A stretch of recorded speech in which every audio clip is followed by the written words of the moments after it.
अरे का ये भौजी का हो का बात बा हो? आज बड़ा खुश नजर आवत हो। ला सुना सुना बोला। हरी सऊदी से भेजले सैया सातरंग चुनरिया। अच्छा तो ये बात हो। अरे सऊदी से भेजने सैया सातरंग चुनरिया। अरे कैसे कैसे पहिरी ना बुझाता देवरू या बहिन बाली बहाऊ मरिया सुना बात देवरू।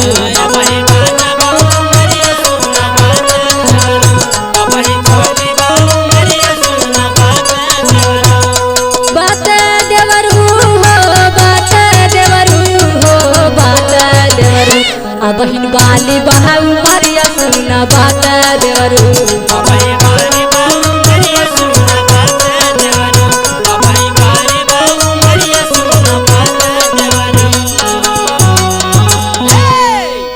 तबे तो तोहार था ना लगत इतना उड़त हो। ला सुना हमार सुनावा।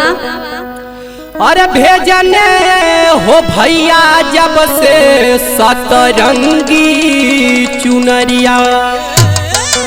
अरे भेजने हो भैया जब से सतरंगी चुनरिया।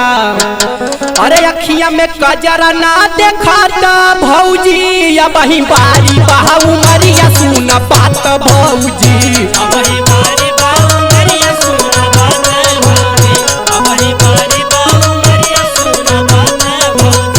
हाँ बात भौजी हो बात भौजी या बही बारी बहाऊ मरिया सुना बात भौजी।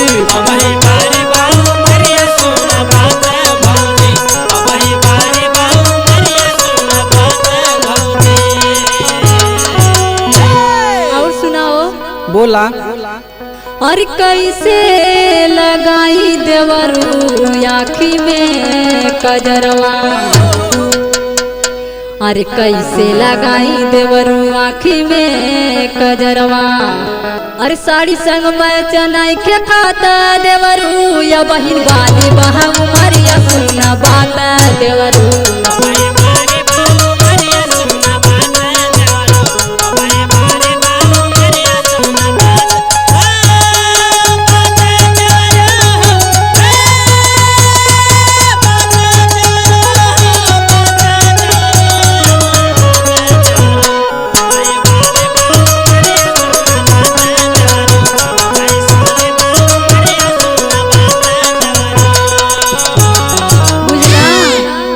अच्छा तो भौजी जब भैया इतना प्यार से सतरंगी चुनरी भेजले ही वहाँ तो खाली देखबे करबू कि पहनबो करबू?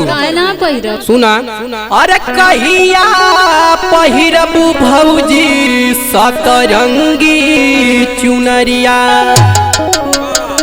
कहिया पहिनबू भौजी सतरंगी चुनरिया। अरे लाल तोर लिपस्टिक बाझुराता भौजी या बही बारी बहाऊ मरिया सुना बात भौजी।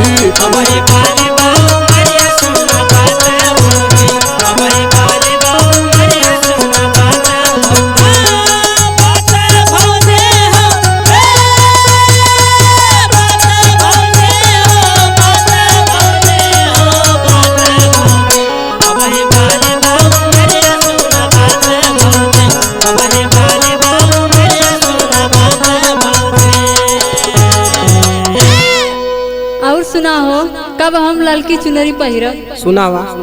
अरे आई है जब सैया पहिरब ललकी चुनरिया। अच्छा। अरे आई है जब अखिलेश सैया पहिरब ललकी चुनरिया। अरे लाल चूड़ी लाया सुना बात देवरू या बहिन बाली बहाऊ मरिया सुना बात देवरू।